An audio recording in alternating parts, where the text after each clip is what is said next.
So Bandai Card Games Fest in Dallas is in the books, and with it, we got a bunch of announcements and news for the upcoming months for the Gundam card game. We also obviously got news for the One Piece card game. That video will be tomorrow. So today we're going to focus on all the news that was unveiled for Gundam on day one of the weekend and see what kind of new cards and products we're going to have to look forward to. My name's Ben Fitzpatrick. I'm a TCG caster, and that means I just love talking about them. So let's do that right now. But before we go ahead and get into today's video, if you do enjoy it, please do consider to drop a like rating on it. Subscribe to the channel as well if you haven't already. Like I know nearly 80% of those that watch my videos have not done. If you're coming back on the regular, you might as well subscribe. It's completely free to do so, and it helps me out a ton with the support. We're trying to get to that 200 mark by the end of September. We've got just over a week or so to get the 11 subscribers that we need before the end of the month. I reckon we can do it, so I hope that you will stick with me. And if you are down there as well doing that, be sure to drop a comment with the thing that you are most excited and looking forward to with the cards and products that are revealed in this video. And also be sure to check out my link tree in the description where you can find me on other social platforms. Before we go any further as well into today's video, apologies for the last couple of days there not being any uploads. I've just been so busy with being commentating on a county championship cricket game for Durham Cricket. That took 4 days to do. I was on every single day, which was amazing. Really great experience, and always really grateful when I get to do that. But it does mean that obviously I get a lot less time because it is a full day experience. I'm leaving home by about 7:30, 8 o'clock in the morning and not getting back until about 7:30, 8 o'clock in the evening by the time that I've traveled back and stuff like that. So apologies for that. And obviously I was also working on Star Wars Unlimited casting yesterday, doing the planetary qualifier for Cheltenham. So that's where I've been. I've been here, there, and everywhere. But we're back and we're making some videos as well. And we're going to be making a video today on the Gundam card game developer panel. Yes, there was a special panel that was hosted during Bandai Card Games Fest in Dallas over the weekend, which I know had its teething problems, shall we say. I'm not going to get too far or too much into that, but those who have been seeing all the news and all the discussion in the community and things like that have known that it maybe wasn't living up to exactly what it potentially could have been, but that's not for me to make full comment on. It's gone now, and hopefully Bandai and organizers and things like that can learn going forwards into the future. But we did get a load of new cool stuff and reveals. What you're seeing on screen now isn't necessarily new information. We've covered this in a previous video, which I'll link in the iCard in the corner of this one. This is the product roadmap up until around about April time of 2026, with the confirmation that we are going to be getting GD04 in April with an actual release date tag put onto it as well. So these are your next 3 blocks of initial product releases that we're going to be getting. We've obviously got the Iron Bloom starter deck, which is coming out this week, actually, at the time of recording this video. Clan Unity starter deck comes out next month in time with Dual Impact Booster Set 2, which we've been seeing reveals of day in and day out over on X, and we've been talking about over on TikTok. Then going into January, we've got 2 starter decks launching on the same day, Celestial Drive and Flash Radiance. Booster Set 3, GD03, will release at the end of January. And then March is the ultimate deck of ST09, and then the Booster Set 4 is coming out in April on the 24th. But you can see here, hicking onto the next screen, we've got new card reveals that we're going to get to talk about that are going to be a part of GD02. And we're going to kick those off with a legend rare. We haven't seen a ton of the legend rares so far from GD02, only a couple here and there. But this one looks really, really cool. It's Gundam Epion, a level 8 7 cost unit that's a 6/6. During Link, once per turn, during your turn, when one of your units destroys an enemy unit with battle damage, you set this unit as active. So the way it was described to us on the stream is that this has kind of become an evolved version of the Tall Geese, which was a really, really fun card, but you had to pay the serious resource tax to be able to reactivate it to get the second swing. And something like the Banshee combo with the Merida Cruise pilot needs the 12 cards in the trash to be able to get the second attack. This one, however, as long as any of your units, any of them, doesn't matter whether it's Epion or not, can defeat an enemy unit with battle damage, this gets the chance to reactivate. So the combo lines that they were kind of explaining here were the idea of maybe swinging with Epion into shield area, clearing maybe the 6 HP base if you're playing against green, and doing underground desert base. Then use one of your other units to swing into either a rested unit or deal with a blocker, because that would destroy an enemy unit with battle damage. That will trigger the Epion to restand and then go ahead and make a second attack. I can see this being quite dangerous, or at least having the capacity to be quite dangerous. The level 8 on it scares me a little bit, but I think you need to have the level 8 on it to balance this out a little bit. It also links pairs with Zex Merkis, so I'm going to be interested to see just what kind of deck and what kind of strategy that the Epion goes ahead and gets into. We are then going to skip ahead a little bit, because we spoke about Gundam Epion on the stream for a little while, and go into Hyaku Shiki, a level 5 3-cost rare from GD02. 4/4, looking for Quattro Bagina as its link pair. It's a blocker that also says, while a friendly white base is in play, this unit gets Repair 1. This one's quite interesting, in all honesty. White bases, at the moment, aren't super, super common in the format. It's only really Archangel that's making a massive impact at the moment. There are some of the, Academy bases that are floating around here and there for those that are trying to make, Blue-White Academy work, which, credit to them, I still am a very, very big believer and fan of the Academy package. But maybe this is going to encourage a few more of those to make its way in as well. I can't remember off the top of my head if the base that is untargetable by burn damage, whether that's white or blue, off the top of my head. I'll edit in somewhere with the card that I'm talking about. Because if it's white, then this pairs really, really nicely with it. And the idea of giving a blocker Repair 1 as well could be pretty dangerous. I mean, we've seen how strong that a 2/4 body is on a blocker with Lafrith. So having a 4/4 blocker that can heal, potentially, to ward off some of those little, cheapy swings for something like green-blue aggro could be really, really nice indeed. There's definitely some different combinations, I think, that we could certainly work with this. So, Hyaku Shiki, definitely not a bad one. We'll say hi there to Cosmic. There is the pilot as well for it that we had revealed of Quattro Bagina, who is a level 4 1-cost. This card's name is also treated as Cha as enable, so that's interesting for something like maybe green-white aggro with Cha Zaku 2 or anything like that.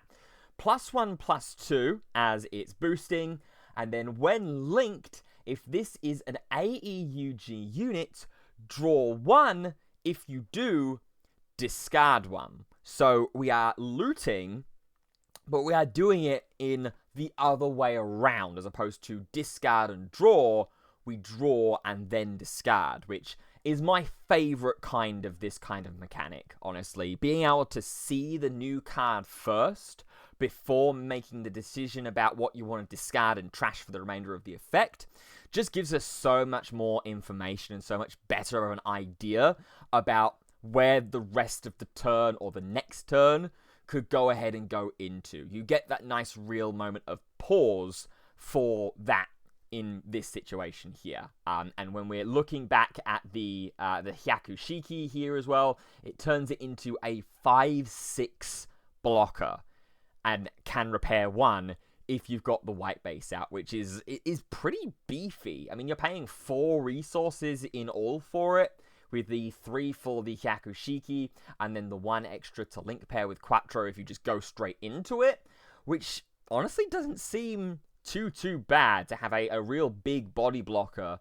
that's looting you 1 and can repair if you've got the white base on the board as well. So Quattro certainly seems like an interesting one. Obviously, it has to be a link pair, but if you can find pilots and units that just look for the AEUG type, or even the new type trait as well, because it's a new type pilot as well, then we could be in for a little bit of a winner there. Next up, we're going to dive into purple here before we get into the base. Warm hello there to Aspira. Let's see. Gundam X. Okay, so Gundam X I think we have seen before. This might have been one of the initial cards and legend rares that was revealed to kind of say, hey, purple's coming to the game. But we'll go over it here now as well. It's a level 7 5-cost unit that's a 6/5, looking for Garrod Ran as its link pair. It has the new suppression keyword, which deals damage to shields and takes the first 2 cards simultaneously, as opposed to just taking through the 1. And then it has the effect of during link, during your turn, while there are 7 or more cards in your trash, all other Vulture units get an AP boost of 2. This card seems really crazy, because it feels like that purple has got a sub-theme of relying on cards in the trash. And for those that are familiar with the One Piece card game, there have been decks in the past that have had that similar mechanic, right? Rebecca in the Dressrosa stuff likes to have amount of cards in trash. Marshall D. Teach likes to have cards in trash to help fuel the Jesus Burgess and get it that extra plus 1,000 attack power. So similar here, gets an AP boost, as it were, if you're talking in Gundam terms for One Piece. And 7 or more cards in trash is going to be very easy to achieve by the time that you get to the level 7, because all of your shield cards, unless they have burst mechanics, go into the trash. So this, I think, is going to be very easy to achieve. And on a 6/5 body, if you can find the link pair with Garrod Ran as well, that could make it very difficult for your opponent to try and remove. And this suppression keyword, a lot of people, I feel like, are quite concerned about just how exactly this suppression keyword is going to work and how good and how strong it's going to be. A lot of people, myself included, think that suppression has the capacity to be very good. Whether it's a case of we're overhyping it or we are rightfully being fearful of it, we will be finding out next month, really, when suppression is properly in the format with GD02. We are going to get a little bit of a sneak peek at suppression with the Iron Bloom starter deck that is out on Friday, but when the main booster set comes in, we'll get a bigger idea about exactly how that package is going to look.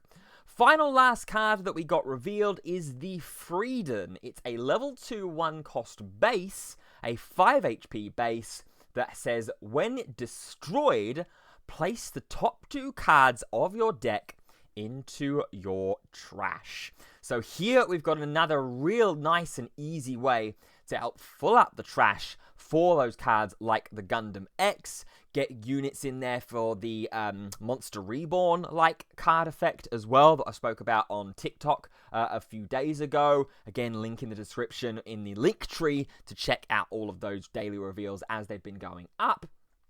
But this one looks really nice. It's a level 2 1 cost, so you can play it early if you're not maybe running white and not playing it with like Overflowing Affection or anything like that. Draw the shield card into your hand, and then when this goes away, you get the top 2 cards of the deck into the trash. this obviously also goes into the trash. So you're essentially getting 3 cards in there when you take the Freedom base also into account. So this looks really, really nice for the more trash-oriented idea of purple, as opposed to sort of being fixated on building around that suppression keyword. I think this is going to certainly see a little bit of a higher representation in the later stages of GD02, once players have figured around and experimented with suppression and trying to build around that as the main focus for purple. Finally, we had a collaboration product announced with Gundam Assemble. So for those that are just joining into the Gundam card game, Gundam Assemble is a miniatures game that is being launched soon that has been collaborating with Gundam card game already. The first 4 starter decks all had assemble kit versions of them, which were little Warhammer 40k-like miniatures that represented the token units that you would get in those starter decks. Well, now they're doing it again, and they're doing it in a different way as well. There's going to be 2 separate ones, and they're premium card collections. So we've got one for Iron-Blooded Orphans, and one for G-Quacks here as well, the newest series for Mobile Suit Gundam. You can see here that they're going to be $40 US, coming out on February the 27th in 2026. They're going to get 14 cards, 2 of 7 types, so 2 copies of 7 different cards, and then 1 bonus pack, which is going to be 1 possible card out of 5. And what they've said is, I believe, that these are mostly going to be reprints of existing cards here as well. So this is some of the artwork that was teased for set 2 for G-Quacks. Really, really nice. Love the illustrations on these. And then we've got the set 1 illustrations here as well, which look absolutely amazing. When these were first announced and first being described to us, these felt like the premium card collections that are in One Piece at the moment, which are all predominantly reprint cards with foil artworks and alternate treatments and alternate artworks to them as well. So it seems like that's going to be a very similar idea here. We didn't get any actual cards revealed as a part of this announcement, but this is what is going to be coming on February next year. So we're getting some premium collections coming in. Always a fan for foil reprints, shiny cardboard. The Gundam Assemble figures look great as well. You saw a little bit of an image of them here when they were all painted up. These look absolutely amazing, and I'm yet to go up against someone that's been using Assemble miniatures alongside their token units. I'm hoping, fingers crossed, that we'll get to see that happen. I'll get to see that caught on camera very, very soon. But those are all the new announcements from Bandai Card Games Fest in Dallas. This morning, however, we have had one extra little piece of information that's been shared with us.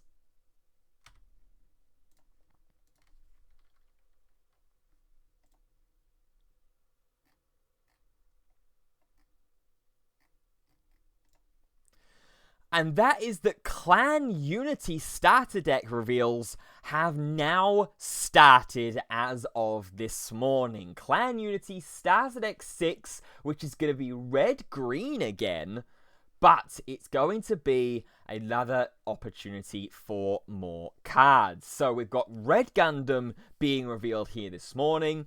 It's just a 3/4 vanilla, level 4 2 cost.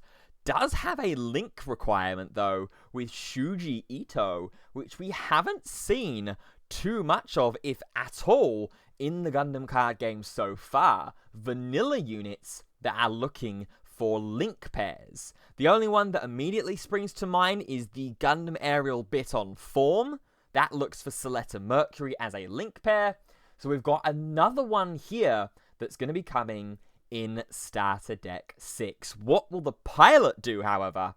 That we are going to have to wait for.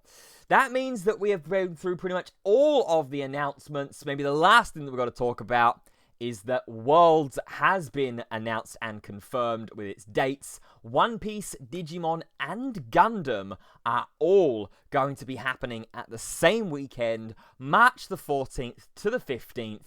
It's going to be live streamed as well. So hopefully, I've already made my call out post that I'm hoping to be there. I would absolutely love to be there. It would be an incredible occasion for Gundam especially as well. This first year of the brand new card game has started off very, very well indeed. So hopefully there is plenty more to come in the future. But that's going to do it for today's video. So let me know down in the comments what you think of today's reveals, what cards and what things that you think might be being included in these premium card collections as well, and what that Clan Unity starter deck may start to look like as well. Leave some comments down below. And if you did enjoy this video, please be sure to go ahead and drop a like rating on it. Subscribe to the channel as well if you haven't already for more Gundam card game and other TCG related content. Again, apologies for the little pause in uploads over the back end of last week. Hopefully, I should be back to full normal daily upload schedule as before now as well. So that's going to do it for this video. Thank you for watching, and until next time, we'll see you soon. Goodbye for now.